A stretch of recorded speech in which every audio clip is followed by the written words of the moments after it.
Hi everyone, and welcome to today's Course in Miracles lesson. We are on lesson 187. I bless the world because I bless myself. No one can give unless he has. In fact, giving is proof of having.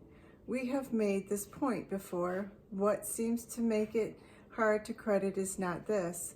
No one can doubt that you must first possess what you would give. It is the second phase on which the world and true perception differ. Having had and given, then the world asserts that you have lost what you possessed.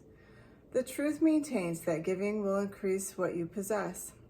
How is this possible? For it is sure that if you give a finite thing away, your body's eyes will not perceive it's yours. Yet, we have learned that things but represent the thoughts that make them. And you do not lack for proof that when you give ideas away, you strengthen them in your own mind. Perhaps the form in which the thought seems to appear changed in giving.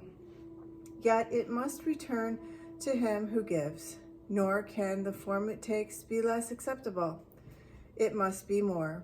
Ideas must first belong to you before you give them. If you are to save the world, you first accept salvation for yourself. But you will not believe that this is done until you see the miracles it brings to everyone you look upon. Herein is the idea of giving clarified and given meaning. Now you can perceive that by your giving is your store increased. Protect all things you value by the act of giving them away, and you are sure that you will never lose them. What you thought you did not have is thereby proven yours. Yet, value not is its form. For this will change and grow unrecognizable in time, however much you try to keep it safe. No form endures. It is the thought behind the form of things that lives unchangeable. Give gladly, you can only gain thereby. The thought remains and grows in strength as it is reinforced by giving. Thoughts extend as they are shared, for they can not be lost. There is no giver and receiver in the sense of the world conceives of them. There is a giver who retains, another who will give as well, and both must gain in this exchange, for each will have the thought and form most helpful to him. What he seems to lose is always something he will value less than what will surely be returned to him. Never forget you give but to yourself. Who understands what giving means must laugh at the idea of sacrifice. Nor can he fail to recognize the many forms which sacrifice may take. He laughs as well at pain and loss, at sickness, at grief, at poverty, starvation, and at death. He recognizes sacrifice, remains the one idea that stands behind them all, and in his gentle laughter are they healed. Illusion recognized must disappear. Accept not suffering, and you remove the thought of suffering. Your blessing lies on every one who suffers. When you choose to see all suffering as what it is, the thought of sacrifice gives rise to all the forms that suffering appears to take.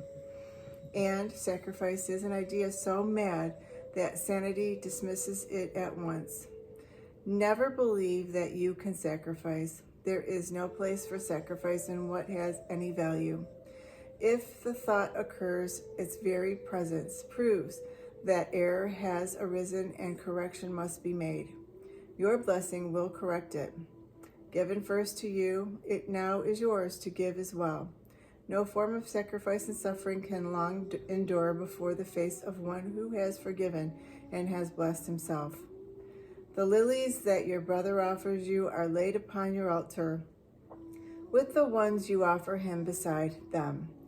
Who could fear to look upon such lovely holiness? The great illusion of the fear of God diminishes to nothingness before the purity that you will look on here. Be not afraid to look. The blessedness you will behold will take away all thought of form and leave instead the perfect gift forever there, forever to increase, forever yours, forever given away. Now our one in thought for fear has gone, and here before the altar to one God, one Father, one Creator, and one thought. We stand together as one Son of God, not separate from Him who is our source, not distant from one brother who is part of our one self, whose innocence has joined us all as one. We stand in blessedness and give as we receive. The name of God is on our lips, and as we look within, we see the purity of heaven shine in our reflection, our Father's love. Now we are blessed, and now we bless the world. What we have looked upon we would extend, for we would see it everywhere. We would behold it shining with the grace of God in everyone. We would not have it be withheld from anything we look upon. And to ensure this holy sight is ours, we offer it to everything we see. For where we see it, it will be returned to us in form of lilies we can lay upon our altar, making it a home for innocence itself, who dwells in us and offers us His holiness as ours. That is our lesson for today, 187. I bless the world because I bless myself.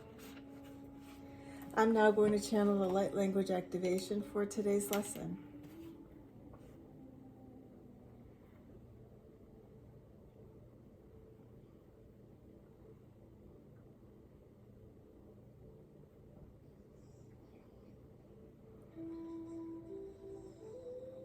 Ite okowa titi ite okowa titi ite akatate ite okowa iro ro ro ro ro ro ro okowa yoto oho to okowa titi o to okowa titi oho ho to koto ite okowa yoto to koto to okowa titi to koto oho to tikito okowa. Thank you for joining us. Please like, share, and subscribe to allow others to benefit in the teachings. Namaste.